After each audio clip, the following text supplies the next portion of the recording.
Donc, le thème de ce soir, sortir de la Baltique des tsars aux soviets, ça rejoint donc le thème général de ce séminaire de cette année sur l'enjeu capacitaire des marines militaires.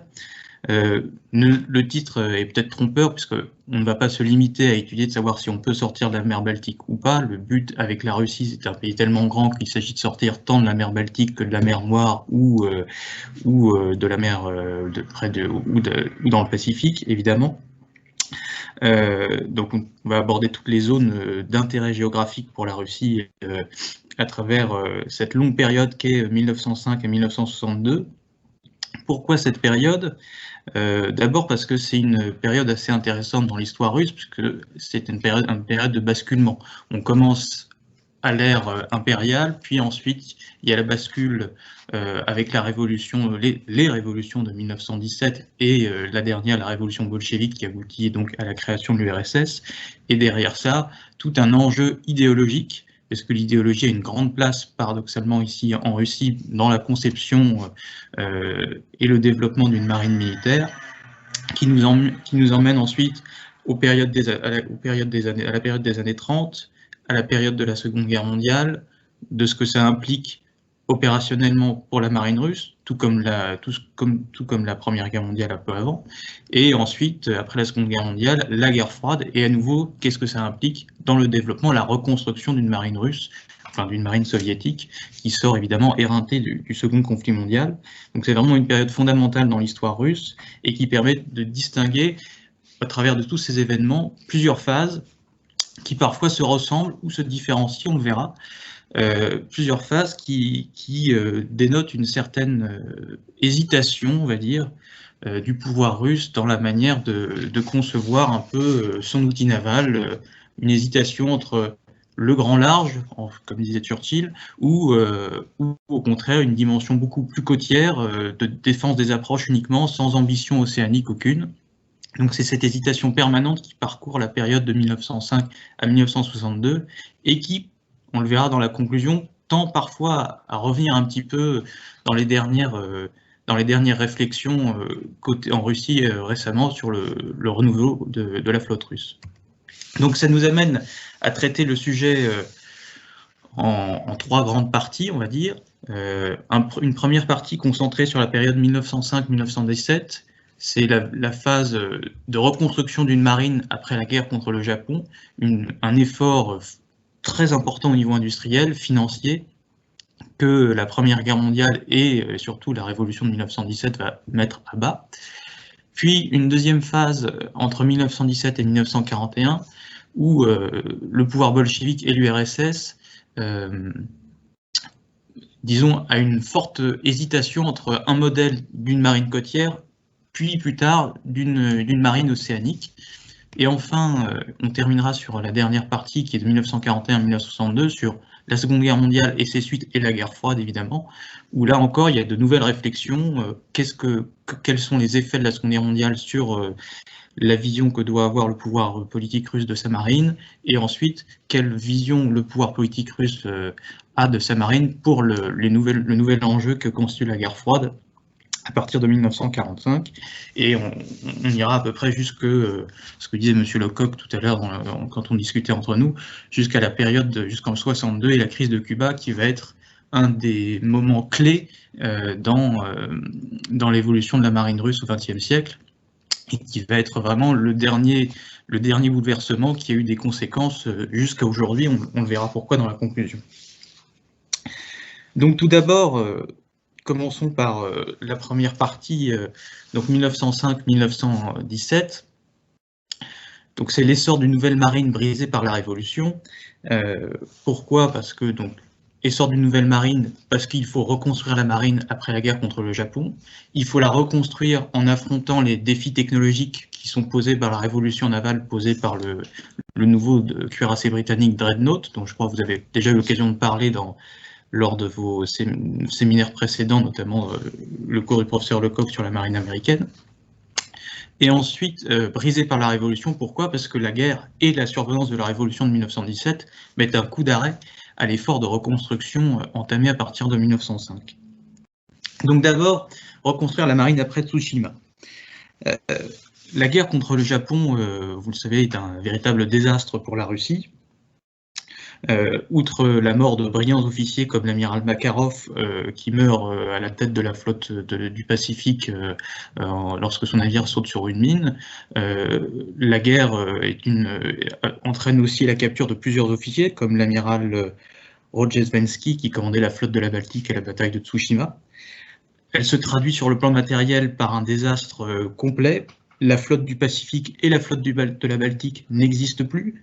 Le bilan est très lourd en Russie. La Russie perd à l'issue de la guerre près de 14 cuirassés et 17 croiseurs ont été perdus. Autant dire que c'est une défaite totale qui, par certains aspects, en termes de quantité de navires perdus, vaut largement Trafalgar, voire plus. La marine russe, qui occupait le 3e rang mondial, est rétrogradée au 6e rang, au regard des pertes subies.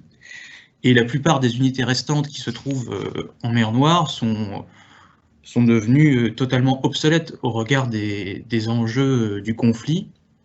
Ce sont des bateaux conçus avant la bataille de Tsushima, qui donc portent aussi les défauts qui ont causé la perte des navires russes lors de cette bataille. Vous avez à l'écran, donc en haut à droite, un dessin un peu exagéré évidemment dans la présentation, mais qui présente l'affrontement entre la flotte russe et la flotte japonaise.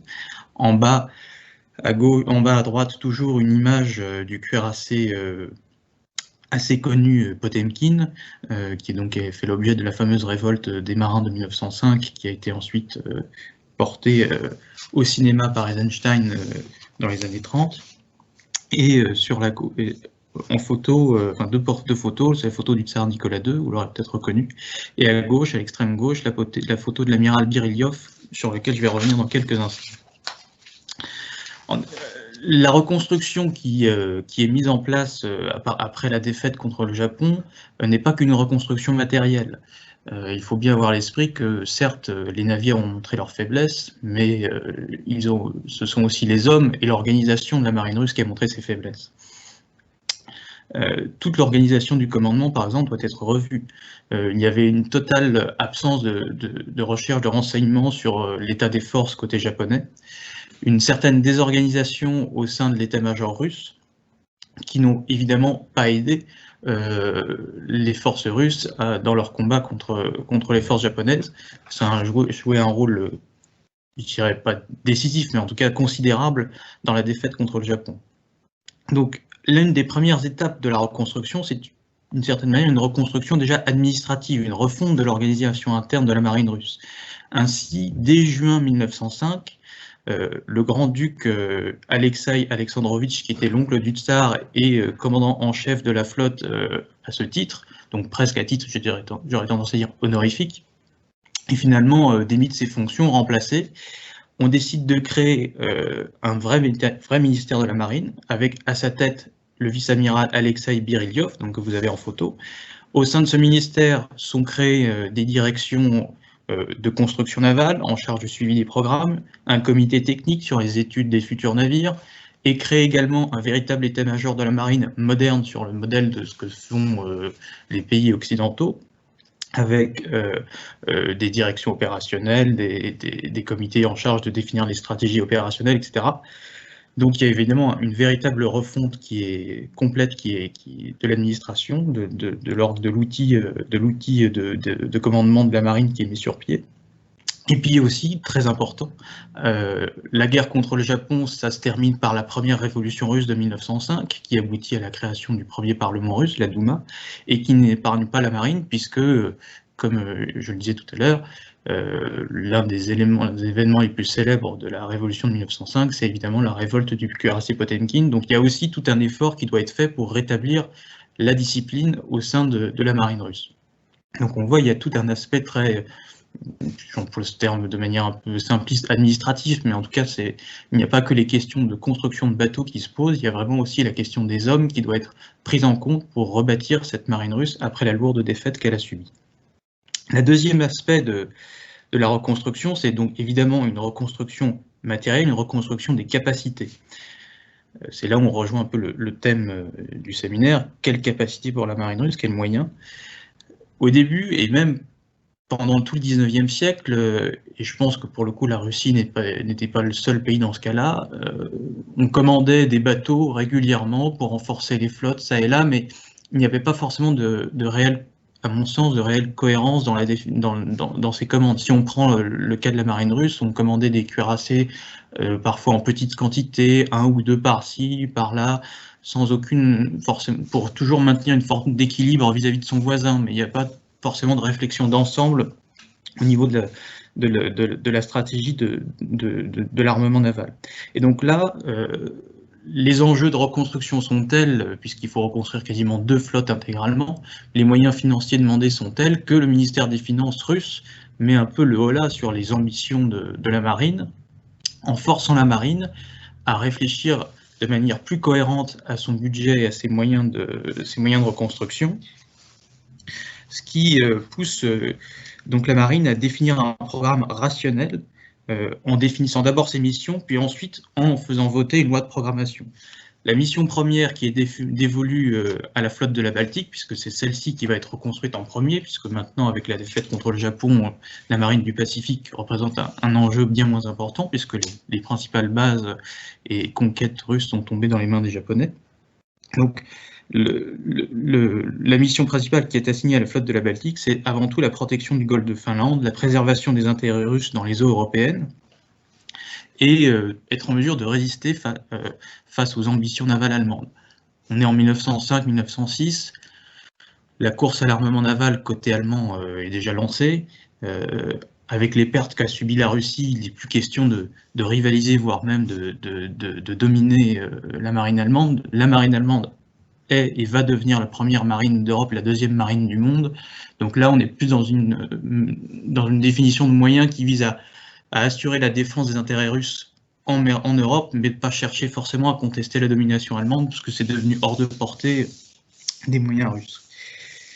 Et cette réflexion sur les moyens, la stratégie navale russe à cette époque permet donc ensuite d'aboutir en mars 1907 à un plan naval qui est voté, c'est un plan naval de 10 ans, de plus de 800 millions de roubles, qui prévoit la construction de 8 nouveaux cuirassés, de croiseurs de bataille, de nouveaux navires légers, escorteurs, etc. C'est un plan qui va être mis à jour régulièrement, qui va même aboutir à une planification des constructions navales jusqu'en 1930. Donc on voit vraiment sur le long terme.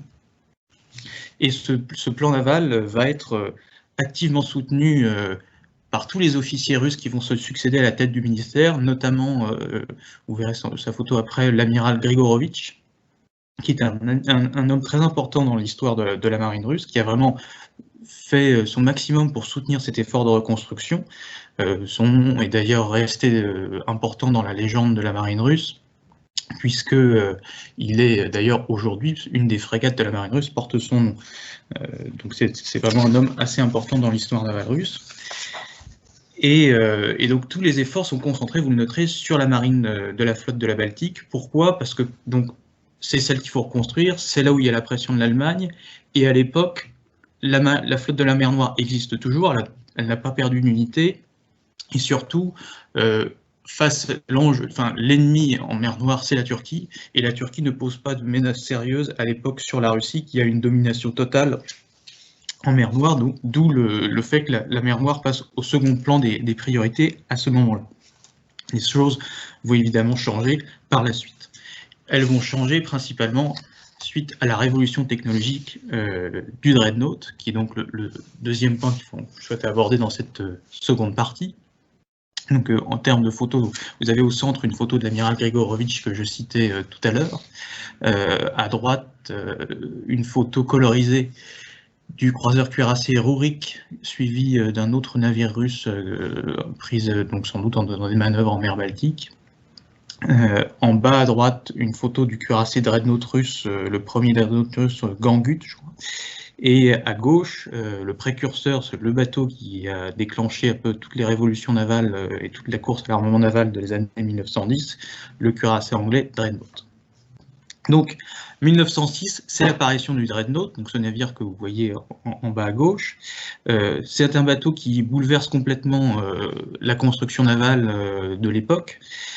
C'est un navire qui est issu de réflexions menées d'abord par un ingénieur italien, l'ingénieur Cuniberti, et qui a été reprise ensuite, réflexions qui ont été reprises par l'amiral anglais Fisher, suite à la bataille de Tsushima, qui a vu la victoire du Japon contre la Russie. Quels étaient les enseignements à l'époque ?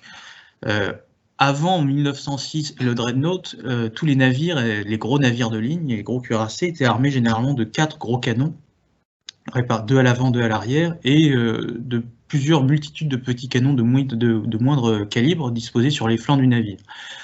Or, lors de la bataille de Tsushima, il est apparu que les canons qui sont révélés les plus efficaces, qui ont été décisifs dans l'affrontement, ce sont les canons de gros calibre.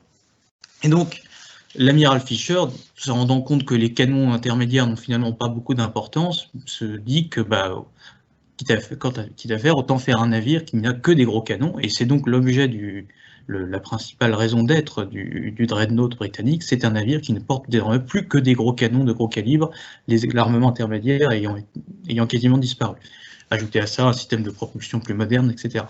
Et donc, avec l'apparition de ce bateau, tous les autres navires de guerre se retrouvent déclassés du jour au lendemain. Et donc, d'une certaine manière, la course à l'armement naval est entièrement relancée, tous les compteurs sont remis à zéro, et donc tout le monde va se lancer dans une nouvelle compétition basée sur les Dreadnoughts. Donc c'est évidemment la Grande-Bretagne et l'Allemagne qui sont les 2 pays moteurs dans cette compétition navale, mais la Russie, qui cherche à reconstruire sa marine, ne peut pas évidemment passer à côté de cette nouveauté technologique. Et donc se situe ici un enjeu industriel pour la Russie, c'est comment construire un tel navire, qui est cette fois-ci beaucoup plus gros que ce qui se faisait avant, implique des canons de plus gros calibre, des systèmes de propulsion plus modernes. Donc là, il y a tout un enjeu aussi vis-à-vis de l'outil industriel. Est-ce que l'outil industriel russe est adapté ?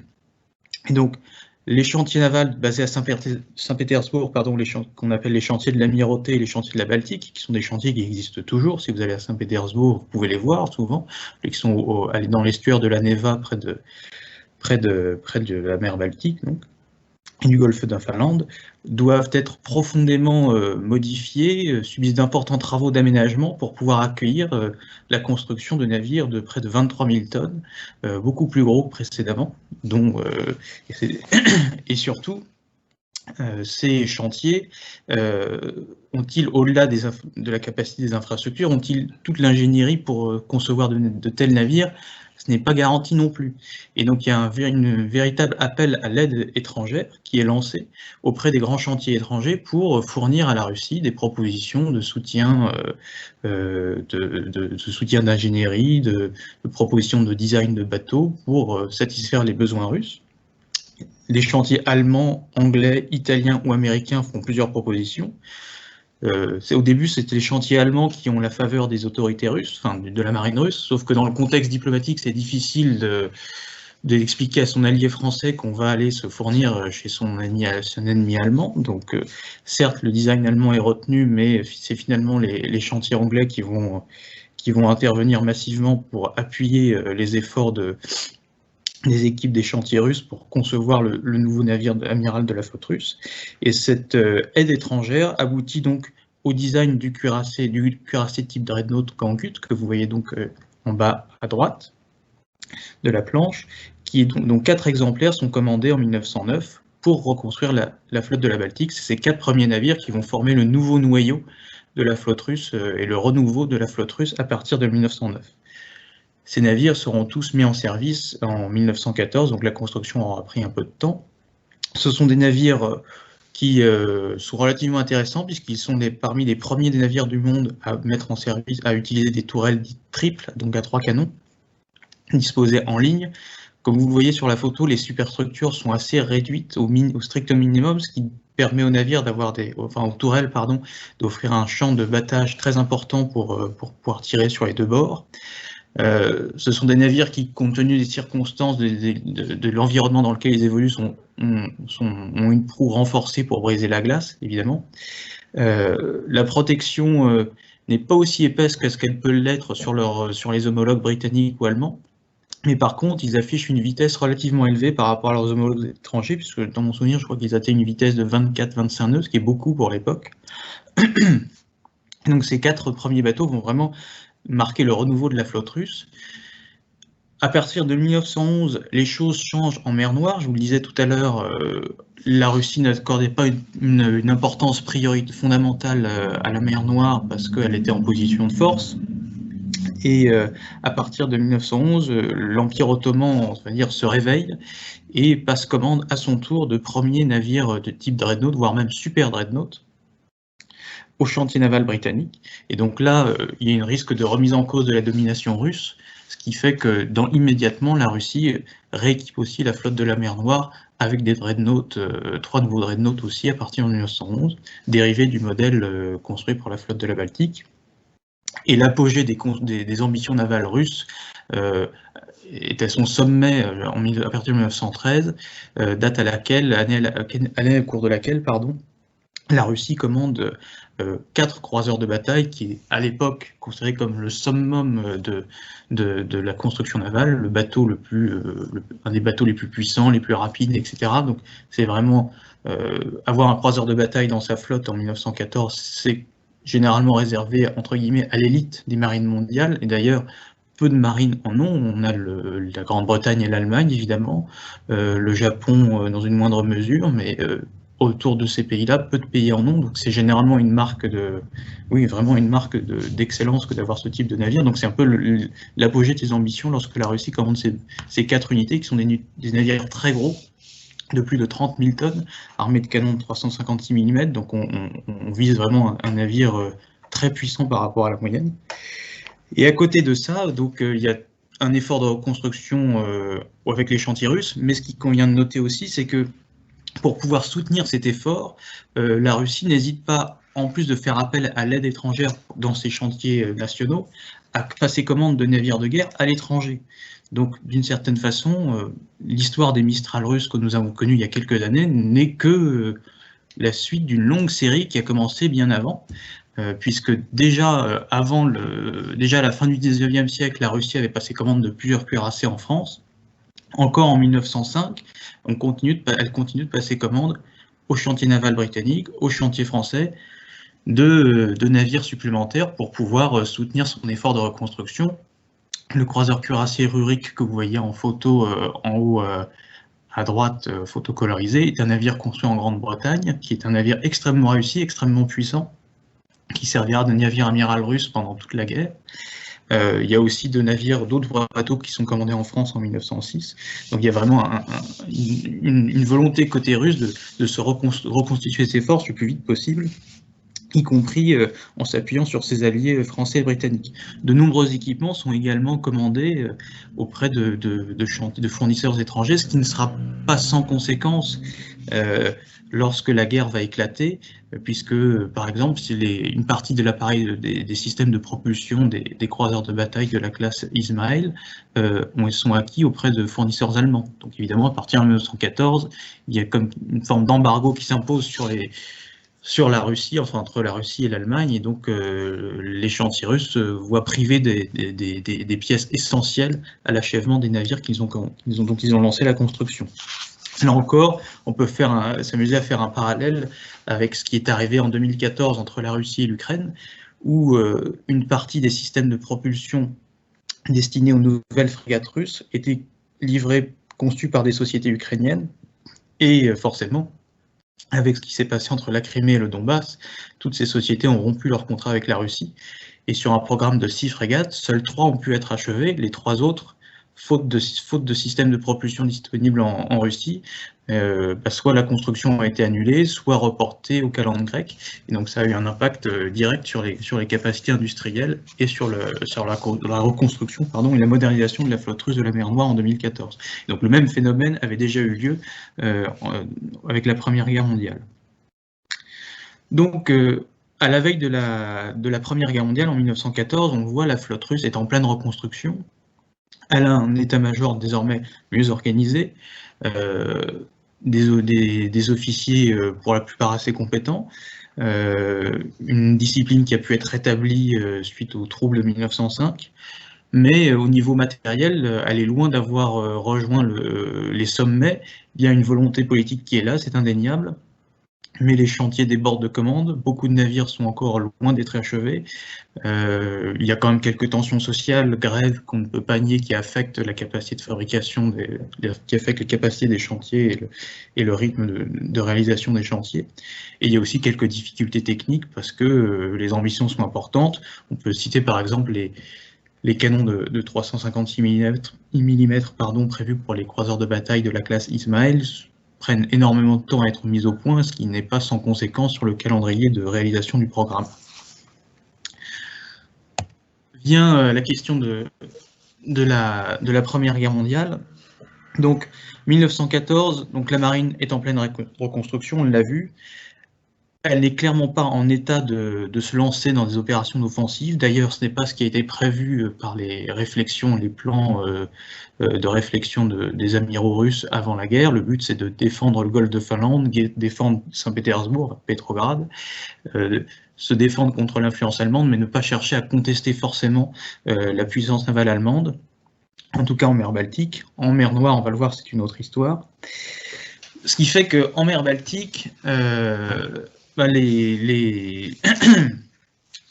plupart des navires passent leur temps à quai, ou plutôt coincés dans la glace de la mer Baltique, en particulier dans leur base navale de Helsingfors.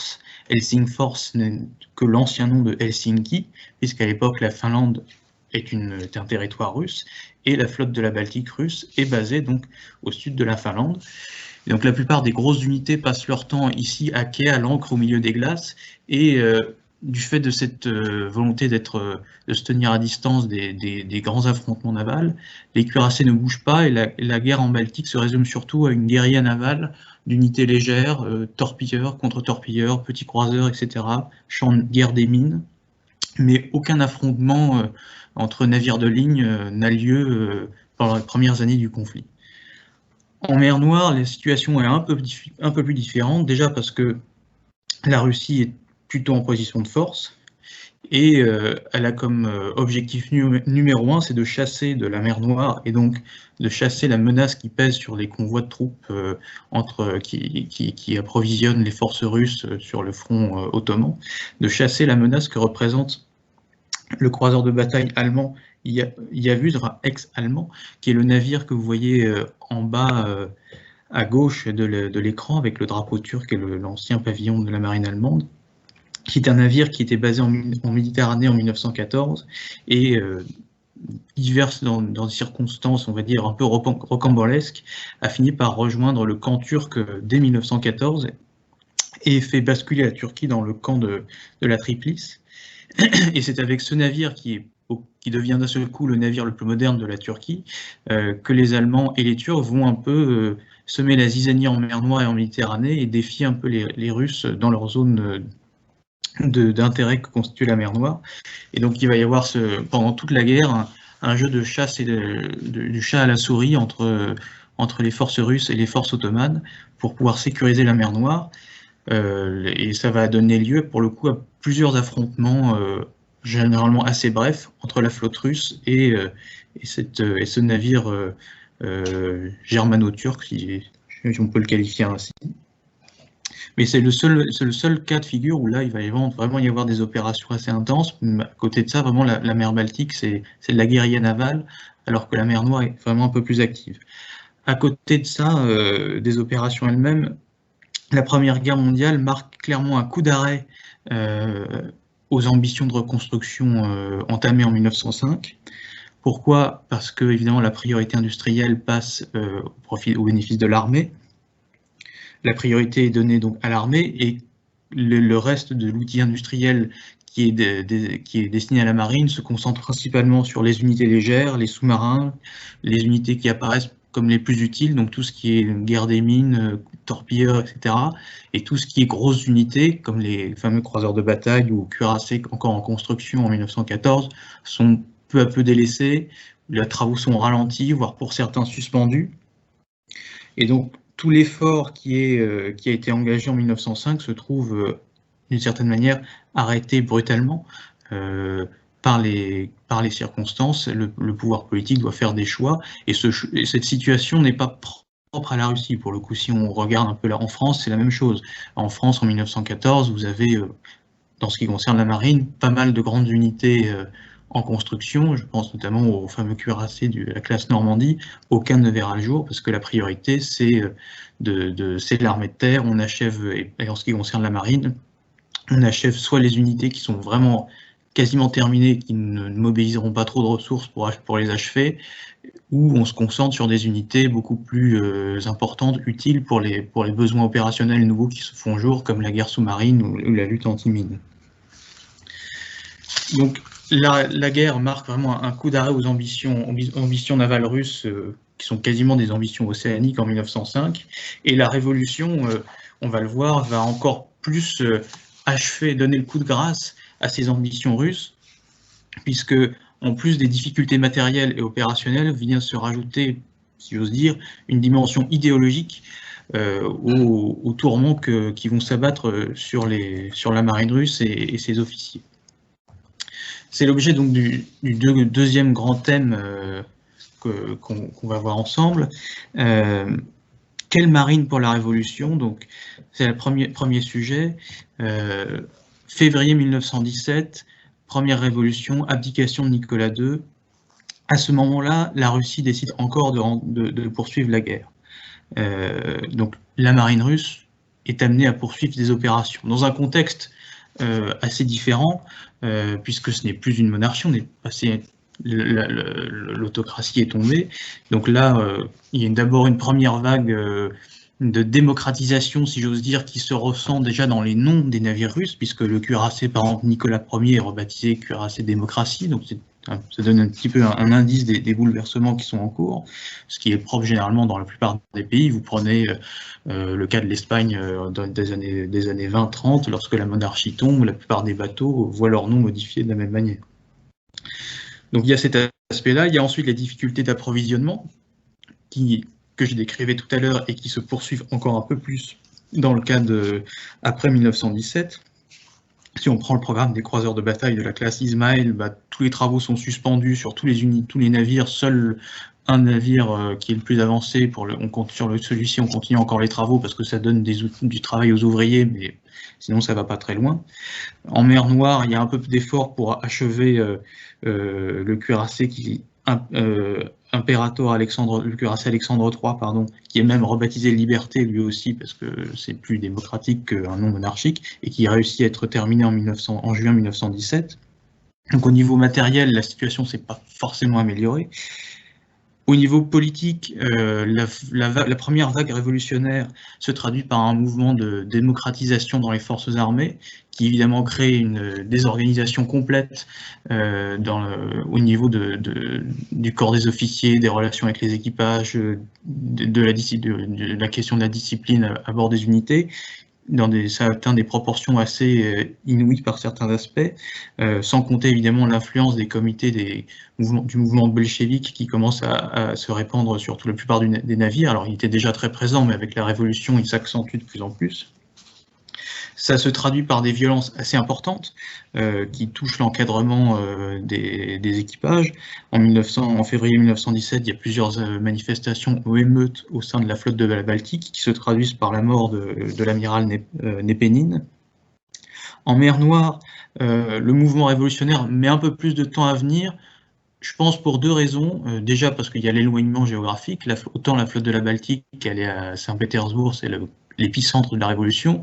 Sébastopol, c'est quand même beaucoup plus loin que Saint-Pétersbourg, donc le temps que la vague révolutionnaire arrive, il y a un petit décalage. Et puis, il ne faut pas négliger aussi la personnalité de celui qui commande la flotte de la mer Noire à ce moment-là, qui est je reviens un peu en arrière, qui est le jeune amiral Kolchak, que vous avez en photo ici au centre, qui est un officier assez jeune, assez réputé, plutôt respecté par des hommes, et donc on peut considérer qu'il a su maintenir la discipline pendant encore un petit peu de temps, mais bon, à la fin, la vague révolutionnaire a quand même atteint les côtes de la mer Noire comme partout ailleurs. Et l'amiral Kolchak étant ensuite, une fois que la vague révolutionnaire aura frappé la flotte de la mer Noire, il quittera ses fonctions et sera plus tard un des leaders de la révolte blanche pendant la guerre civile. En tout cas, les violences existent vis-à-vis des officiers, puisqu'il y a plusieurs massacres. On parle même à Sébastopol des nuits de la Saint-Barthélemy, de Sébastopol, ce qui est une expression qui est assez évocatrice de ce qui a pu se passer. Et à côté de ça, pour les officiers qui survivent, les marins imposent aussi leurs lois en opération aux officiers. Il y a une anecdote que j'avais lue dans un ouvrage, où en 1917, les unités de la flotte de la mer Noire appareillent pour aller affronter les Turcs qui ont été repérés. Et alors que les Russes s'apprêtent à engager le combat, les marins décident par vote qu'ils ne veulent plus se battre et qu'ils exigent de rentrer au port. Et à ce moment-là, les officiers ont beau donner des ordres, plus rien ne répond, ils n'ont plus qu'une solution, c'est de rentrer piteusement à Sébastopol sans avoir tiré un coup de canon. Donc là, on voit que les effets de la Révolution sont dévastateurs, tant au niveau humain qu'au niveau de la gestion du commandement, des opérations, etc. Ajoutez à cela que beaucoup des membres d'équipage ont commencé à déserter les navires, ce qui fait qu'en 1917, toujours en mer Baltique, seule une poignée de navires sont encore opérationnels, et généralement pas les plus récents. Ce qui fait que lorsque les Allemands lancent en octobre 1917 une vaste offensive pour s'emparer de la ville de Riga, les Russes n'ont quasiment rien à opposer à la quasi-totalité de la flotte de haute mer allemande qui est mobilisée contre cette opération. Les Russes ne peuvent mobiliser que 2 vieux pré-dreadnoughts, une poignée de vieux croiseurs, etc. Mais 80% de la flotte russe est inutilisable, et ce qui fait qu'ils n'ont pas les moyens de s'opposer fermement à cette avancée allemande, ce qui se traduira notamment par la perte du cuirassé Slava. C'est la photo que vous avez en haut à droite de cette planche, où c'est l'épave du cuirassé Slava coulée en eau peu profonde, pas très loin de Riga. Donc ça a été les premiers effets liés à la révolution de février 17. À partir d'octobre, donc c'est la révolution d'octobre, c'était aussi les bolcheviks prennent le pouvoir. On entre encore dans une deuxième phase de la décomposition de la marine impériale. Ici, l'objectif, pour rappel, des bolcheviks, c'est pas de poursuivre la guerre, au contraire, il s'agit de l'arrêter le plus vite possible, quitte à accorder le plus de concessions possible à l'Allemagne pour aboutir à une paix le plus rapidement possible. Et cette motivation ne va pas être sans conséquences, pareil pour la marine russe, enfin pour ce qu'il en reste plus exactement. Première décision, déjà Lénine dissout la flotte impériale et la remplace par la flotte des ouvriers et des paysans, qui n'est composée plus que de marins volontaires, ce qui se traduit par une fonte dramatique des équipages. Il n'y a vu que les gens sont volontaires, uniquement volontaires, la plupart quittent le bord soit pour rejoindre leur famille, soit pour rejoindre les troupes à terre, les forces révolutionnaires, mais des marins qui restent à bord pour entretenir les navires ne sont plus qu'une poignée. De facto, les bateaux ne sont plus opérationnels. Paradoxalement, les bolcheviks ont quand même conscience que l'outil naval ne doit pas tomber dans de mauvaises mains. Or, ils sont un peu pris dans leur contradiction, puisque en voulant une paix à tout prix et en acceptant des pertes territoriales conséquentes, ils favorisent le jeu des nationalités dans le périphérie de l'Empire russe, puisque à partir de 1918, vous avez des vagues indépendantistes qui touchent plusieurs territoires russes, la Finlande, les États baltes. Or, tous ces territoires sont aussi les bases de la flotte russe de la Baltique. Et ces vents indépendantistes sont évidemment largement soutenus par les Allemands. Donc il y a une urgence, c'est de rapatrier au plus vite possible les navires russes qui sont basés dans ces territoires, dans ces bases navales, avant qu'ils ne tombent dans les mains soit des forces indépendantistes, soit directement des Allemands qui les soutiennent. Et ça va donner lieu à un épisode assez connu qui est ce qu'on appelle la croisière des glaces, qui a lieu entre février et mars 1918, au cours de laquelle la quasi-totalité des unités de la flotte de la Baltique est rapatriée à travers les glaces de ces bases des États baltes et de Finlande vers Saint-Pétersbourg et Kronstadt. Et c'est une affaire assez complexe, puisque à ce moment-là, donc la Baltique est gelée. Vous avez des petits brise-glaces qui peuvent ouvrir la voie à des cuirassés beaucoup plus gros. Il y a des files entières de navires pris dans la glace qui se suivent à petite vitesse pour traverser les eaux gelées pour rejoindre Kronstadt. C'est la photo que vous voyez au centre d'un cuirassé russe justement en train de traverser les glaces est assez symptomatique de ce que ça a pu être. Mais cet exploit assez inédit dans l'histoire navale est relevé avec succès par les Russes, qui réussissent donc à sauver la quasi-totalité des unités. Je crois qu'il y a seulement 1 ou 2 navires, dont un sous-marin qui est perdu dans l'opération, mais sinon l'intégralité arrive à rentrer à bon port.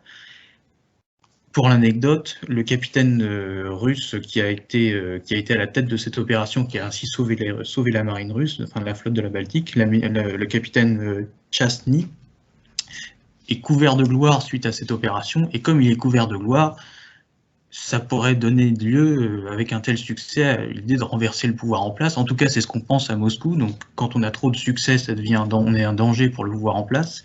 Et donc, une fois qu'il a réussi son opération, il est convoqué à Moscou par Trotsky et fusillé immédiatement pour éviter qu'il ait la mauvaise idée de profiter de sa gloire pour renverser les autorités en place au cas où.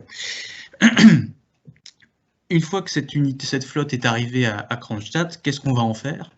Eh bien, comme je vous le disais tout à l'heure, les équipages ne sont plus que des équipages composés de volontaires. La plupart désertent les navires. La priorité des soviétiques, des bolcheviks, pardon, ce n'est pas forcément de faire la guerre, c'est de la terminer au plus vite. Donc, la marine n'est plus vraiment un outil prioritaire pour eux. Donc, la quasi-totalité des navires sont désarmés. Seule une poignée de navires sont maintenus avec les noyaux d'équipage qui restent pour juste assurer la défense des approches de Kronstadt et du golfe de Finlande. Donc on est là dans une marine qui n'est plus qu'un outil d'appoint pour les forces terrestres, un outil purement défensif, mais qui est très loin d'être un outil aux ambitions océaniques telles qu'il pouvait l'être en 1905. Et donc dans la guerre civile qui s'ensuit entre 1918 et 1921, en mer Baltique, la petite flotte rouge, donc du moins ce qu'il en reste, se limite à repousser les assauts britanniques qui appuient les Russes blancs en mer Baltique, ou à fournir un appui-feu d'artillerie navale aux forces, à l'armée rouge contre les Russes blancs. En mer Noire, la situation est un peu plus agitée, puisque vous avez déjà le même phénomène de vent indépendantiste qui se répand en Crimée, etc., largement soutenu par les Allemands. Ce qui fait qu'une partie, les Allemands progressent à travers l'Ukraine, s'emparent de Sébastopol, une partie de la flotte de la mer Noire est sabordée, une autre réussit à s'échapper.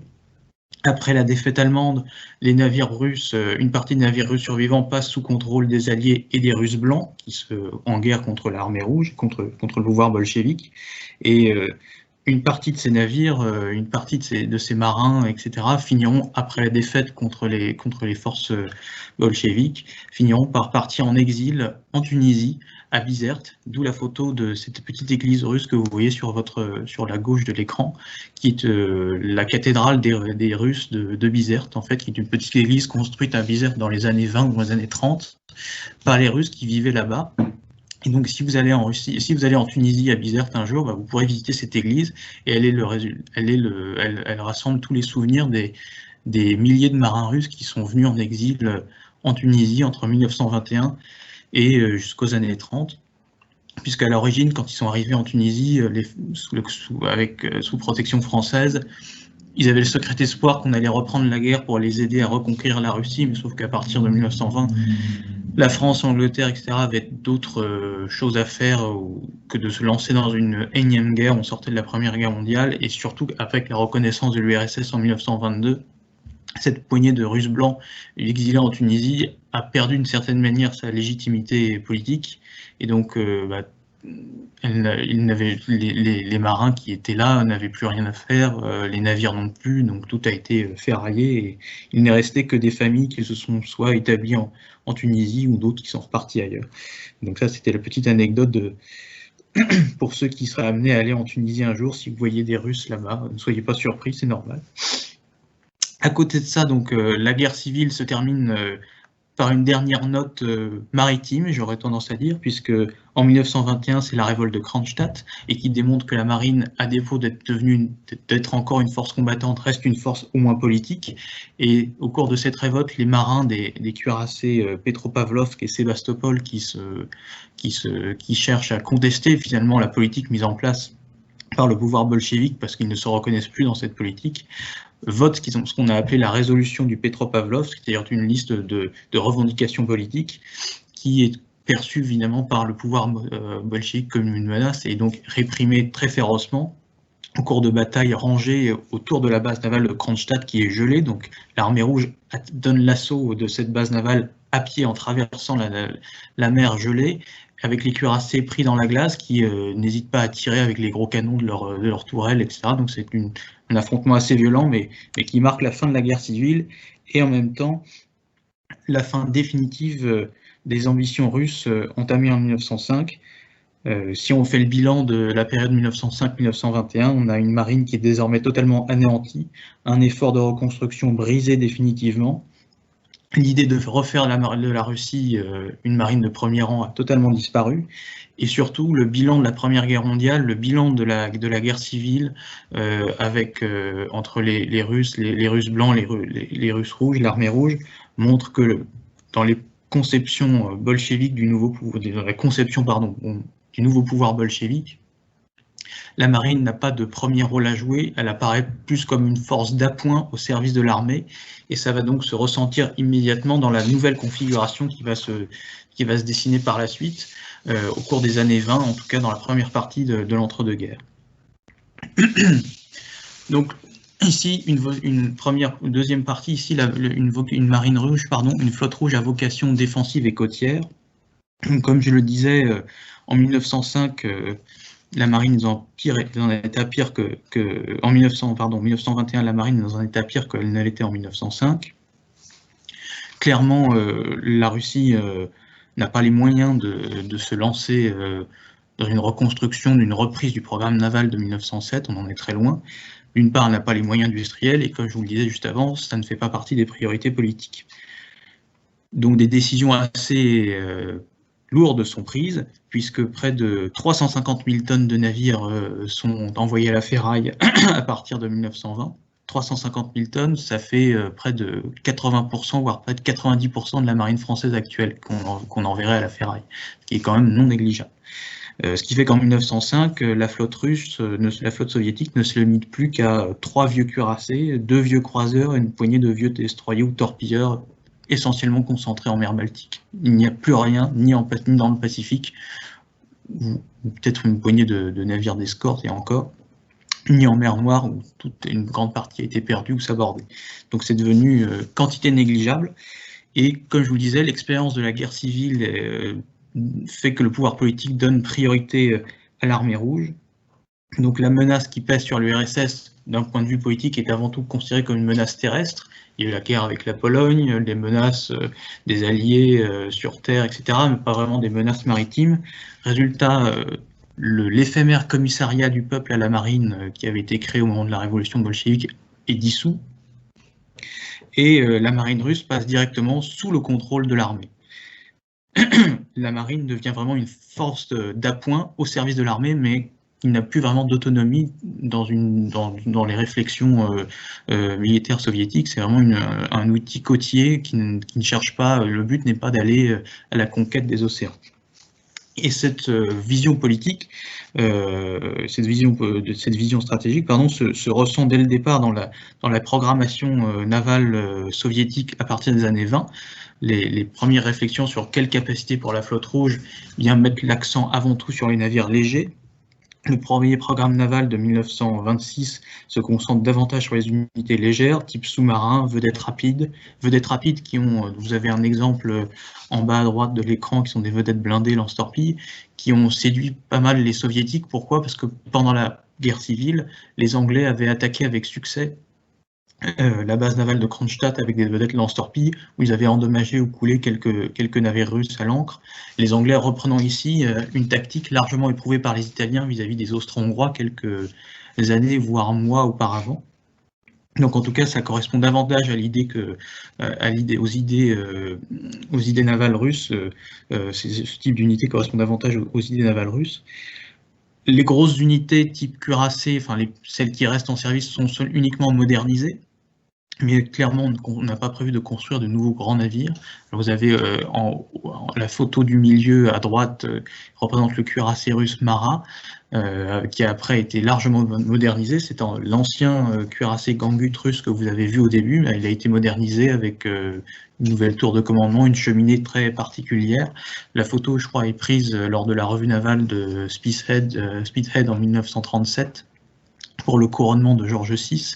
Revue navale assez impressionnante pour l'époque où toutes les marines du monde étaient représentées pendant la cérémonie du couronnement. Et donc les soviétiques étaient venus avec ce navire assez vieux pour l'époque, mais qui sortait quand même de modernisation. Pour l'anecdote, les Allemands étaient venus avec le cuirassé de poche Admiral Graf Spee, qui était le dernier né de la flotte allemande. Les Français étaient venus avec le Dunkerque, qui était le tout nouveau cuirassé français, qui à l'époque, il faut le reconnaître, quand même était le navire le plus moderne du monde au moment lors de cette présentation.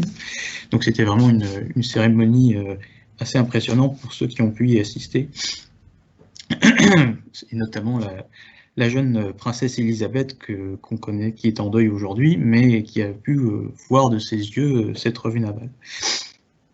Donc le programme naval se concentre largement sur les unités légères, on modernise les vieilles unités lourdes, on achève quelques navires qui avaient survécu au carnage dans les chantiers russes, notamment quelques vieux croiseurs légers que vous voyez en photo en haut à droite et en bas à gauche, sur des plans qui sont quand même pas très modernes comme vous voyez sur les photos. C'est des navires qui sont loin de rivaliser avec les réalisations qui vont sortir des chantiers occidentaux à la même période. Les projets qu'avaient quelques ambitieux amiraux russes de convertir des coques de cuirassés inachevés en porte-avions sont évidemment mis aux oubliettes. Et à côté de ça, il y a un véritable aussi problème au niveau de la qualification des équipages. Beaucoup d'officiers qui ont été préservés, ou en tout cas qui sont encore à la tête de la marine, sont soit des anciens officiers tsaristes qui ont rejoint les rangs bolcheviques, mais qui sont dans ces cas-là flanqués évidemment d'un commissaire politique pour vérifier qu'ils restent bien dans les lignes du pouvoir en place. Mais à côté de ces officiers qui sont quand même peu nombreux et pour lesquels il faut prévoir une nouvelle forme des formations complémentaires pour renforcer les équipes, il y a aussi un manque criant d'hommes d'équipage, ce qui fait que le pouvoir en place décide de fournir directement, de puiser dans les réserves des jeunesses communistes qui ne portent pas forcément un gage de qualité pour les hommes d'équipage, et certains d'entre eux n'ayant même jamais vu la mer. Donc ça se ressent souvent dans les exercices où il y a plusieurs accidents en mer Baltique, notamment parce que ces équipages sont loin d'être totalement compétents. Mais bon, on fait avec les moyens du bord, c'est entre guillemets, on sort de la guerre civile, on n'a pas encore les moyens de reformer des équipages complets, des promotions d'officiers complètes. L'effort sera fait ensuite, clairement, hein, mais au début, c'est un peu de brick and broc d'une certaine manière. À partir de la fin des années 20, on commence à réfléchir sur le bien fondé de cette stratégie du tout côtier, finalement. Pourquoi ? Parce que déjà, ça nuit à l'efficacité de la marine, et surtout, le contexte international commence à changer. Et là, bon, c'est à partir des années 20, les premières réflexions en faveur d'une marine plutôt océanique commencent à émerger.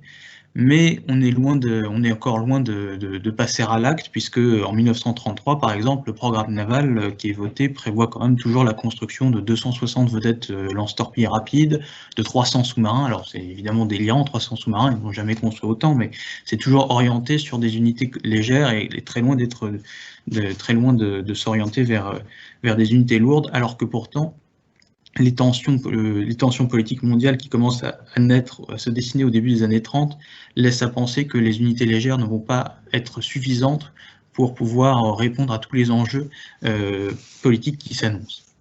Et c'est donc là qu'on en arrive au rêve océanique de Staline. À partir de 1933, Staline lance la première réflexion sur une véritable flotte océanique. Qu'est-ce qui le pousse à faire ça ? Alors, je vous le disais, c'est le contexte international. Déjà, la présence du Japon en Mandchourie, donc pas très loin des frontières soviétiques, commence à rappeler aux dirigeants à Moscou que du côté du Pacifique, les tensions avec le Japon ne sont pas à exclure, et que la dernière fois, l'affrontement avec le Japon s'est fait d'abord sur mer avant de se faire sur terre, donc tôt ou tard, il faudra à nouveau reconsidérer la question d'une flotte du Pacifique. Ensuite, un deuxième facteur qui pèse en faveur de la construction d'une flotte de haute mer, c'est l'accord naval anglo-allemand, pardonnez-moi, de 1935, qui entérine le renouvellement, la renaissance de la marine allemande, et qui pousse là encore les soviétiques à reconsidérer leur position en mer Baltique. Et ensuite, plus tardivement, ça va conforter, on va dire, l'analyse précédente, c'est l'incapacité au cours de la guerre d'Espagne entre 1936 et 1939, c'est l'incapacité de l'URSS à être en mesure de déployer des unités de sa marine pour appuyer l'effort qu'elle fournit, le soutien qu'elle fournit aux républicains espagnols. Pendant tout ce conflit, alors c'est pas le sujet du jour, mais tout ce conflit civil entre républicains et nationalistes, les nationalistes reçoivent un soutien permanent de l'Allemagne et de l'Italie qui déploient en permanence de nombreux navires de guerre le long des côtes espagnoles. Les Anglais, les Français, dans une position de neutralité un peu ambiguë, déploient aussi en permanence leurs navires de guerre le long des côtes espagnoles. Et les soviétiques, qui sont en soutien des républicains, envoient régulièrement des navires de commerce livrer des armes aux républicains. Ces navires sont tout le temps, ou en tout cas très souvent interceptés par les Allemands ou les Italiens, mais ils n'envoient jamais de navires de guerre pour pouvoir protéger ces ravitaillements républicains, tout simplement parce que la marine russe n'est pas en mesure, n'a pas les moyens de se projeter loin de ses bases. Donc tous ces éléments, la Mandchourie, la menace japonaise, la menace allemande, la guerre d'Espagne, viennent conforter l'idée qu'il faut repenser totalement la stratégie navale soviétique et d'une certaine manière le dimensionnement, les capacités de la flotte soviétique en même temps. Donc on s'oriente vers un vaste plan de réarmement naval. Au début, l'armée, notamment le général Tukhachevski, mais aussi des membres du gouvernement, s'opposent à ces ambitions qu'ils considèrent comme démesurées au regard des moyens que possède l'URSS. Évidemment, quand on s'oppose à Staline, on a rarement gain de cause à la fin, et d'ailleurs, un certain nombre de ces officiers finiront exécutés lors des grandes purges de 1936-1937, près de 3000 officiers de la marine seront exécutés lors des grandes purges, ce qui ne sera pas sans conséquence, là encore, sur l'encadrement de la marine soviétique. Mais dans tous les cas, donc, ça n'arrête pas Staline, et donc le grand programme de réarmement naval est lancé. Et donc entre 1936 et 1938, différentes pistes sont lancées, donc on va aboutir à un programme naval pour reconstruire une flotte de 1,3 à 3 millions de tonnes.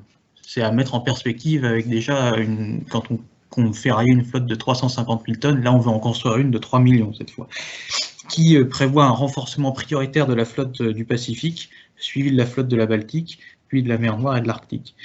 À partir de 1937, un commissariat à la marine est rétabli, en totale indépendance de l'armée, donc là c'est une certaine preuve d'une volonté de considérer la question maritime. À sa tête est nommé un jeune amiral, l'amiral Kuznetsov, qui n'a que 35 ans, et qui va, entre guillemets, régner sur la marine soviétique jusqu'en 1955. Donc ça fait partie des grandes figures de la marine russe au cours du XXe siècle. Il y avait l'amiral Grigorovitch tout à l'heure, l'amiral Kuznetsov maintenant, et plus tard on verra l'amiral Gorchkov. C'est vraiment les trois grandes figures à retenir sur le XXe siècle, en tout cas en ce qui concerne la marine russe. Et viennent les accords de Munich qui, en 1938, accentuent la menace de guerre en Europe et qui poussent encore la Russie à accroître encore ses ambitions et son programme naval. Et donc là, avec ce vaste programme naval de 3 millions de tonnes, l'URSS change un peu de philosophie sur son approche de l'utilisation de l'outil naval. On est toujours dans une logique défensive, il ne faut pas se leurrer, l'URSS n'a pas l'ambition de supplanter la Royal Navy ou l'US Navy sur mer, mais cette fois-ci, elle est prête à défendre ses positions, non pas à proximité de ses côtes, mais en haute mer. Il faut vraiment maintenant être en mesure de défendre nos intérêts et les intérêts soviétiques en haute mer. On ne veut plus se limiter à une simple guérilla navale. On ne l'exclut pas totalement, mais on veut pouvoir se projeter plus loin pour assurer nos intérêts plus loin. Et pour reconstruire toute cette marine, eh bien, comme en 1906, on va encore faire appel à l'aide étrangère. Et la principale aide va venir paradoxalement d'un pays qui n'a pas forcément grand-chose à partager avec l'URSS au niveau politique, c'est l'Italie fasciste de Mussolini, puisque c'est elle qui va fournir plusieurs navires ou études de navires qui vont être des éléments clés dans la reconstruction navale soviétique. Vous avez le destroyer Tashkent qui est construit à Gênes en 1937, il est en photo en haut de la première photo en haut de cette planche, qui était un destroyer assez gros.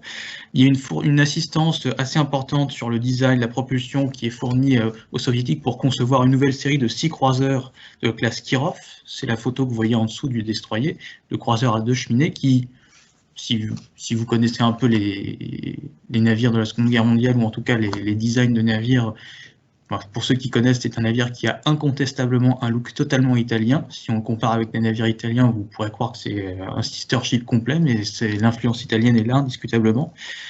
L'influence italienne se ressent aussi dans le design, la conception des grands cuirassés de la classe Sovietsky Soyouz, qui sont des navires de 45 000 tonnes. C'est le dessin qui est tout en bas à droite de la planche, qui est donc un très gros cuirassé armé de canons de 406 mm, qui a été projeté pour renouveler le corps de bataille de la flotte russe. Une assistance qui est aussi demandée du côté des États-Unis pour avoir des plans sur différents canons. Il y a aussi des visites qui sont faites de délégations soviétiques en France pour demander des plans sur des modèles de sous-marins, de contre-torpilleurs, etc. Et il y a un autre pays qui, en plus de l'Italie, et qui par ailleurs, pareil comme l'Italie, ne partage pourtant pas beaucoup de sujets d'idéologie, pardon, avec l'URSS, c'est l'Allemagne qui va être aussi un pays assez important pour la reconstruction de la flotte russe. L'Allemagne a initié il y a assez longtemps une coopération assez poussée avec l'URSS dans les années 20 dans les questions militaires. C'est notamment le cas le traité de Rapallo de 1922, où il y avait cette coopération qui avait commencé à se faire pour permettre à l'Allemagne en secret de reconstituer ses forces au mépris du traité de Versailles. Donc cette coopération continue à s'étoffer, encore plus dans les années 30, et le pacte Molotov-Ribbentrop de 1939 vient confirmer cette coopération, puisque dans ce cadre, des plans de sous-marins sont remis, des plans de modèles de sous-marins sont remis aux soviétiques. L'URSS achète la coque du croiseur lourd allemand Lützow pour le terminer en Allemagne. Il est question de livrer d'autres équipements, notamment tourelles de 380 mm, des télémètres, divers équipements, de livrer les plans du cuirassé Bismarck pour inspirer les ingénieurs soviétiques. Bon, la coopération n'ira peut-être pas jusque-là, mais en tout cas, il y a une réelle volonté de coopérer. Et d'ailleurs, si la question du pacte Molotov-Ribbentrop vous intéresse, il y a un très bon livre qui est sorti récemment, je pense que M. Lecoq vous en parlera, qui détaille tous ces aspects de la coopération germano-soviétique. Bref, en 1939, l'URSS s'est lancée à son tour, comme la Russie impériale en 1905, dans un vaste programme de reconstruction. Et elle prévoit pour 1948 d'avoir mis en service 10 nouveaux cuirassés, 5 croiseurs de combat, des porte-avions, une centaine de destroyers, etc. Donc un énorme programme qui, évidemment, comme la Russie impériale quelques années auparavant, va être à nouveau balayé par un événement qui n'était pas forcément prévu par les planificateurs soviétiques. La Seconde Guerre mondiale, c'est le troisième temps de la présentation d'aujourd'hui. Quelle marine pour la guerre froide, 41-62. Donc on va voir dans un premier temps un peu comment la marine soviétique a affronté la Seconde Guerre mondiale sur le plan opérationnel, stratégique, comment elle s'est comportée, les conséquences qui en ont été tirées pour l'immédiat d'après-guerre pour concevoir une nouvelle stratégie navale pour affronter la guerre froide, et enfin terminer sur la question du développement du nucléaire, du tout sous-marin, à partir des années 60. Donc, quelle marine pour la guerre froide, pardon. Donc une marine usée par la guerre et à reconstruire. Donc, comme je vous le disais, donc là c'est une marine qui est un peu surprise en pleine phase de reconstruction par la Seconde Guerre mondiale, puisque lorsque l'opération Barbarossa est déclenchée le 22 juin 1941, il n'y a pas moins de 4 cuirassés, 2 croiseurs du bataille, une douzaine de croiseurs, destroyers, etc., une centaine de sous-marins qui sont en construction dans les chantiers navals soviétiques et qui ne verront évidemment pas le jour du fait de l'avance fulgurante des armées allemandes sur le territoire soviétique. Bis repetita, comme en 1914, Les circonstances militaires font que la priorité va à nouveau à l'armée de terre. La marine doit se contenter des unités qu'elle a et c'est pas la peine de compter sur l'achèvement des grands navires en construction. C'est inenvisageable. Déjà parce que soit les chantiers tombent aux mains de l'adversaire. C'est le cas notamment des chantiers de Nikolaïev en Ukraine où sont construites les grandes unités, soit parce que dans le cadre de Leningrad, qui est assiégé par les armées allemandes pendant 2 ans et demi, 3 ans, l'heure n'est pas à la construction de cuirassés, mais plutôt à la défense de la ville. Donc sur le plan opérationnel, cette fois-ci, ça va être un peu différent. Disons que géographiquement, on va avoir des similitudes avec ce qui s'est passé dans la Première Guerre mondiale. La mer Noire est un théâtre où la marine russe est plus active. La mer Baltique est un théâtre où la marine russe est confinée dans ses ports parce que elle est assiégée par l'armée allemande, elle n'a pas les moyens de sortir en haute mer affronter la Kriegsmarine, et de toute manière, c'est pas le but de l'opération. Le but là, en mer Baltique, c'est de défendre Leningrad. Donc toutes les unités navales sont mobilisées pour défendre Leningrad, utiliser avec leurs canons, bombarder les positions allemandes autour de Leningrad, etc. Et vous avez en photo, la photo au milieu à droite montre le croiseur Kirov ancré sur la Neva en train de faire feu avec son artillerie contre l'aviation allemande qui bombarde la ville. En bas à droite, vous voyez tout à l'heure je vous ai montré je vais revenir en arrière. Vous aviez ici tout à l'heure le cuirassé Marat que vous avez montré avec sa cheminée un peu bizarre, flambant neuf, sortant de révision lors d'une revue navale en Angleterre. Et bien là, c'est le même cuirassé Marat. Après le passage de la Luftwaffe, il a été totalement détruit par les bombardements allemands. Il ne reste plus que la moitié du bateau. Mais les soviétiques étant des gens qui ne s'arrêtent pas à ce détail près qu'il n'y a plus de proue pour naviguer, ça ne les gêne pas. Ce qui compte, c'est de pouvoir continuer à utiliser les canons pour bombarder les positions allemandes. Donc, ils vont découper le bateau en découpant tout ce qui est inutilisable et garder le reste pour l'utiliser en forme de batterie flottante pour continuer à pilonner les forces allemandes. Donc, c'est vraiment là, vous avez vraiment le symbole de ce qu'a fait la marine soviétique pendant la Seconde Guerre mondiale en mer Baltique. C'est en permanence fournir un appui-feu d'artillerie dans une logique d'appui aux forces terrestres. C'est vraiment pas une logique d'opération haute mer, mais uniquement d'appui aux forces terrestres. En mer Noire, ce que je disais, c'est que la marine a un peu plus de liberté de mouvement. Elle est pareil, elle est au service des forces russes. Elle fournit un appui feu naval. Vous avez la photo tout en haut montre le cuirassé Sébastopol en train de bombarder des positions allemandes pas très loin de Sébastopol, justement. Donc elle a servi à ça pendant toute la guerre en mer Noire, ravitailler les troupes, transporter les troupes, appuyer les forces terrestres avec son artillerie. Et dans l'Arctique, la flotte soviétique, c'est surtout une poignée d'escorteurs qui ont contribué à escorter les convois de ravitaillement des Alliés, mais pas plus d'ambition que ça. Le seul moment où la marine soviétique est repartie un peu à l'offensive, c'est dans la période 44-45, où là, les forces sous-marines soviétiques ont été lâchées à travers la Baltique pour s'attaquer aux convois allemands qui évacuaient les troupes et les populations civiles allemandes des zones de Pologne, de Courlande, etc., pour les rapatrier vers l'Allemagne.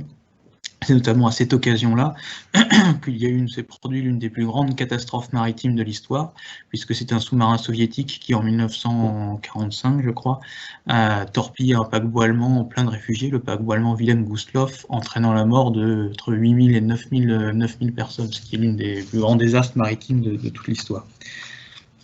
Donc si on fait le bilan des opérations de la Seconde Guerre mondiale, c'est une marine qui est un peu comme 1914, s'est retrouvée cantonnée dans ses bases, dans une position strictement défensive, très très loin encore des ambitions océaniques qu'avait eu Staline.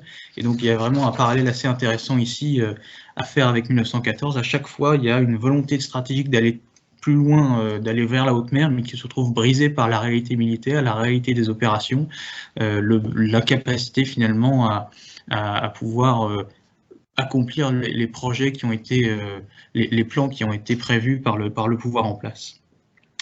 Et donc en 1945, la marine rouge est totalement à reconstruire, d'une part parce qu'elle est composée de navires totalement obsolètes, des vieux cuirassés qui datent de la Première Guerre mondiale, des croiseurs obsolètes, près de 200 000 tonnes de navires ont été perdus, 240 000 marins sont morts, souvent alors en servant à terre pour défendre les villes.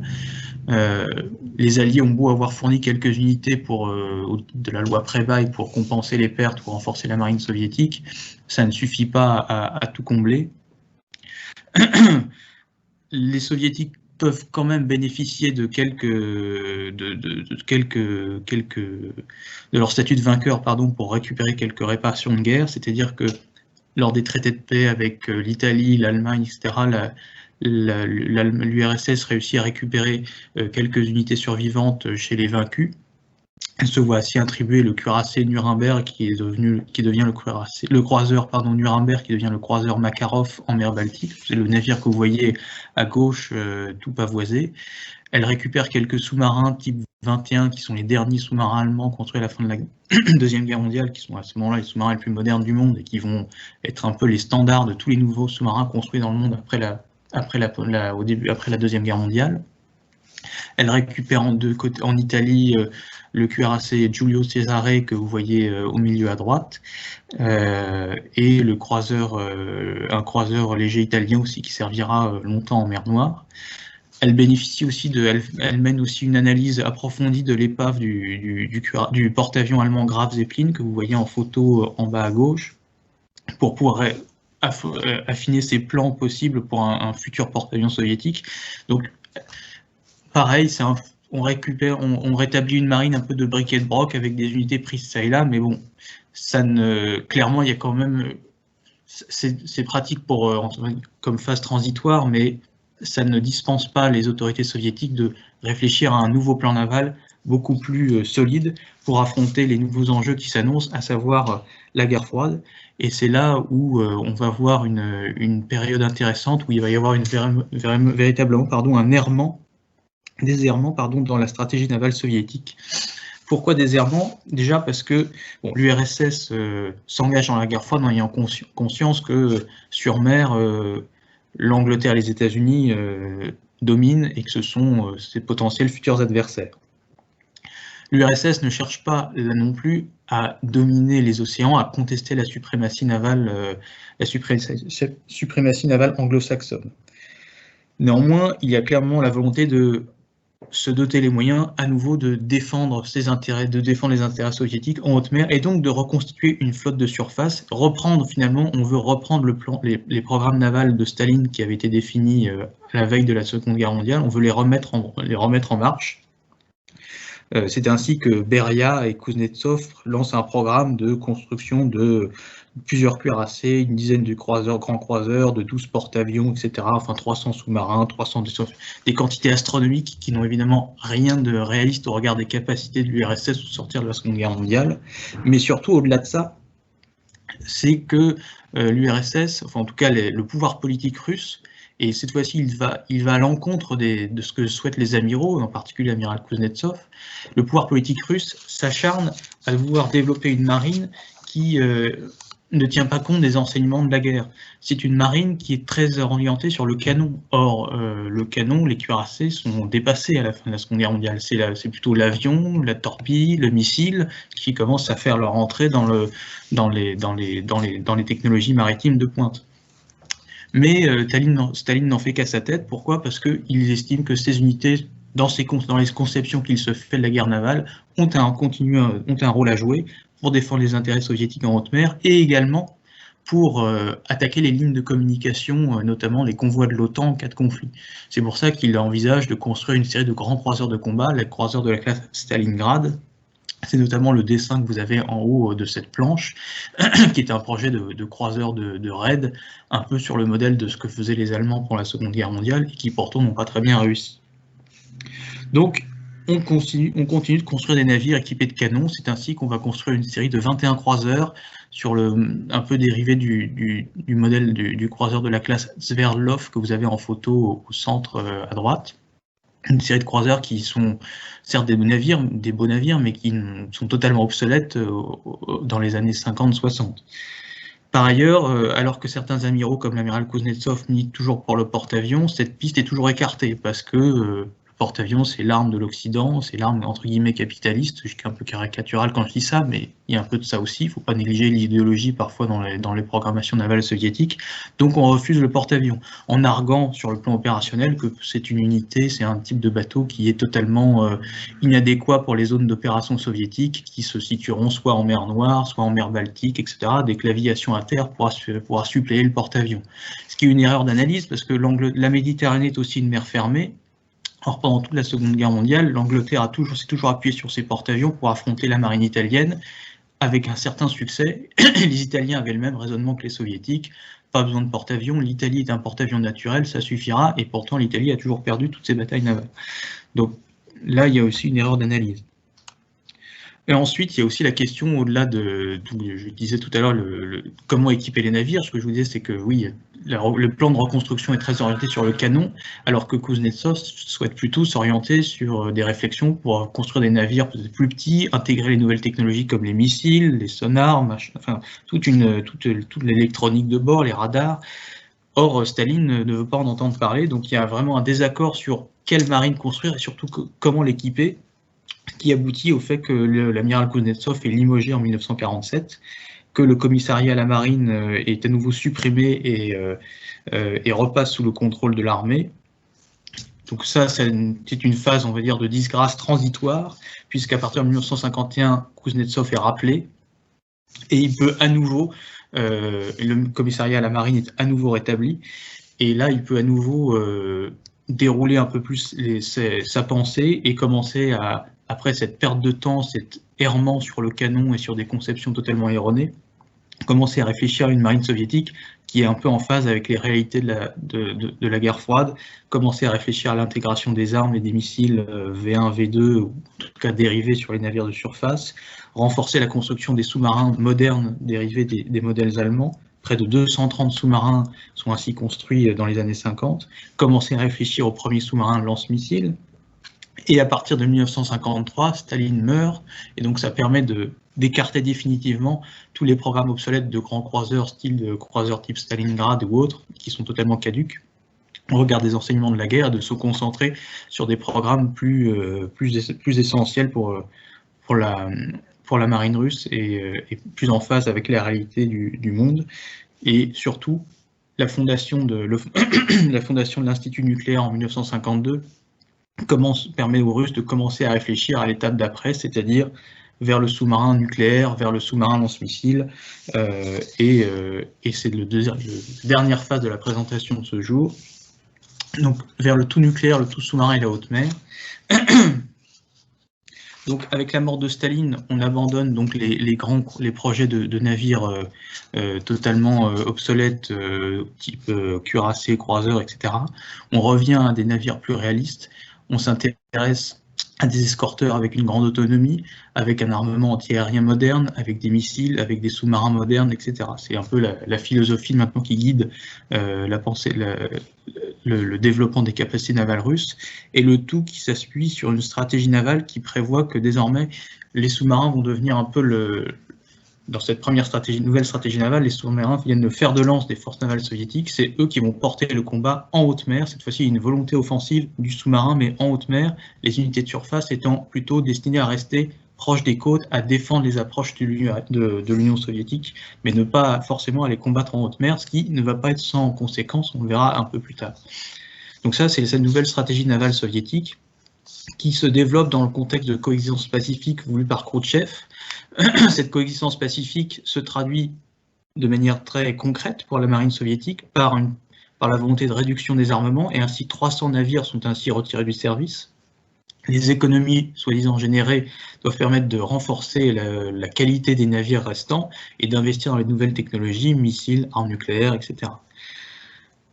Ce programme ne sera pas mis en œuvre par l'amiral Kuznetsov, puisque ce dernier est limogé en 1955 par le maréchal Zhukov, qui est alors ministre de la Défense, et il est remplacé par l'amiral Gorchkov, que vous voyez en photo à droite, qui va lui aussi être l'autre grand personnage de la marine soviétique, et qui va, entre guillemets, régner sur la marine soviétique jusqu'en 1985. C'est donc une personne qui est fondamentale dans l'histoire navale russe et soviétique, et c'est sous son sous sa direction, on va dire que va être conçu ce qu'on évoquait tout à l'heure, la flotte océanique soviétique, et c'est à lui que la Russie doit encore aujourd'hui une grande partie des forces navales qu'il équipe. Alors, pas tous, mais beaucoup de navires actuellement en service dans la marine russe ont été conçus, au moins pensés, à l'époque où l'amiral Gorchkov était en fonction. Je m'avance un peu dans le temps, mais le porte-avions amiral Kuznetsov, le croiseur nucléaire Pierre le Grand, tous ces navires-là ont été des navires conçus à l'époque où l'amiral Gorchkov était en fonction. Donc c'est vraiment quelqu'un qui a eu une empreinte très forte sur l'histoire de la marine russe. Et donc Gorchkov prend ses fonctions en 1956-58 et il confirme donc la stratégie que vous définissez tout à l'heure, investir massivement sur le sous-marin pour en faire le fer de lance des forces navales russes. Les forces de surface restent cantonnées à la défense des côtes. Mise en chantier et construction du premier sous-marin nucléaire d'attaque soviétique, le K3, en 1958, donc qui est mis en service 4 ans après son homologue américain, l'USS Nautilus. Donc il y a un exploit technologique ici, mais sous-marin qui est quand même très fragile, puisqu'au moment de la crise de Cuba, sur la plupart des sous-marins nucléaires russes sont tous en panne et incapables de prendre la mer. Et développement effectivement aussi des sous-marins lance-missiles. Vous avez en photo, avec le numéro 339, un sous-marin à propulsion classique. Ce ne sont pas encore des sous-marins nucléaires, type Golf, qui sont des sous-marins destinés à tirer des missiles, et les missiles ne sont pas à ce moment-là dans la coque comme nos SNLE actuels qu'on peut connaître, mais les missiles sont directement installés dans le kiosque du sous-marin. C'est pour ça que les kiosques des sous-marins soviétiques de cette période sont très gros, c'est parce que les missiles sont dedans. C'est d'ailleurs le cas du projet de sous-marin nucléaire, pas de sous-marin nucléaire, de sous-marin lance-missiles nord-coréen, il est dérivé de ce type de modèle-là. Intervient en 1962 la crise de Cuba, et cette crise de Cuba va être révélatrice des insuffisances de la stratégie navale russe que je décrivais tout à l'heure. En effet, lors de la crise de Cuba, seuls les sous-marins vont être présents, les sous-marins russes vont être présents pour accompagner les convois, les navires transportant les missiles russes, les missiles soviétiques vers Cuba. Il n'y aura aucun navire de surface pour les accompagner. Seul un poignée de vieux croiseurs et vieux destroyers restent quelque part loin dans l'Atlantique, mais ne s'approchent pas de Cuba. Or, dans les circonstances telles qu'elles vont se dessiner autour de Cuba, avec le blocus naval américain qui déploie porte-avions, croiseurs, destroyers, enfin la moitié de la flotte américaine se trouve autour de Cuba quasiment. Les sous-marins, le sous-marin est une arme qui est censée être discrète, donc si elle fait surface pour afficher sa présence, elle perd son utilité. Donc ils sont là, mais en même temps ne peuvent pas engager le combat directement. Or, on est dans une situation de tension où au contraire, il s'agit de montrer le pavillon, de montrer qu'on existe. Et donc le sous-marin, certes le sous-marin c'est bien pour frapper de manière sournoise, tirer des missiles nucléaires ou ce que vous voulez, mais dans une logique de confrontation, de tension, où il faut entre guillemets montrer les muscles, c'est pas suffisant. Il faut une flotte de surface, et là, le fait qu'il n'y ait aucune flotte de surface en soutien des transports, des transports de troupes, des transports de matériel vers Cuba, fait que les soviétiques sont incapables de résister à la pression américaine. Alors bien sûr, il y a beaucoup d'autres raisons qui expliquent l'échec russe à Cuba. Je n'ai pas la prétention de dire que l'échec soviétique à Cuba résulte uniquement de l'absence de flotte de surface, ce serait très présomptueux, mais ça joue un rôle. Et suite à cet échec, l'amiral Gorchkov décide de réformer complètement la stratégie navale à partir de 1964, et donc il va décider de renforcer la présence navale soviétique partout dans le monde, en mer, sur tous les océans, et pas seulement uniquement à l'approche de l'URSS, dans les approches de l'URSS. Donc il va y avoir un véritable effort de développement d'une flotte de surface, avec des unités, des croiseurs lance-missiles, des destroyers, les premiers porte-hélicoptères et navires de projection. Donc vous avez en bas de la planche deux photos des unités typiquement qui ont été conçues dans les années 60, qui résultent un peu de cette réflexion, avec un croiseur lance-missile et à droite le porte-hélicoptère Moskova, qui est la première unité de projection développée par l'Union soviétique à ce moment-là, et qui va ensuite donner lieu, subir plusieurs générations de porte-aéronefs soviétiques vont en découler, les Kiev, Minsk, Bakou, et aujourd'hui l'amiral Kuznetsov que nous connaissons, qui est l'héritier de ce type de navire. Et donc là, pour pouvoir se projeter loin de ces bases, donc elle va développer des moyens, des outils de projection comme le Moskova, des navires plus grands avec une plus grande autonomie, et surtout l'URSS va développer un réseau de bases à travers le monde pour lui servir de point d'appui pour mener ses patrouilles, cette présence un peu partout sur toutes les mers du monde. Et c'est là qu'elle va développer des points d'appui en Libye, au Yémen, au Vietnam et en Syrie. La base navale de Tartus, dont on a beaucoup entendu parler, dont on entend encore souvent parler aujourd'hui dans la crise syrienne depuis 2011, elle est née à cette époque-là.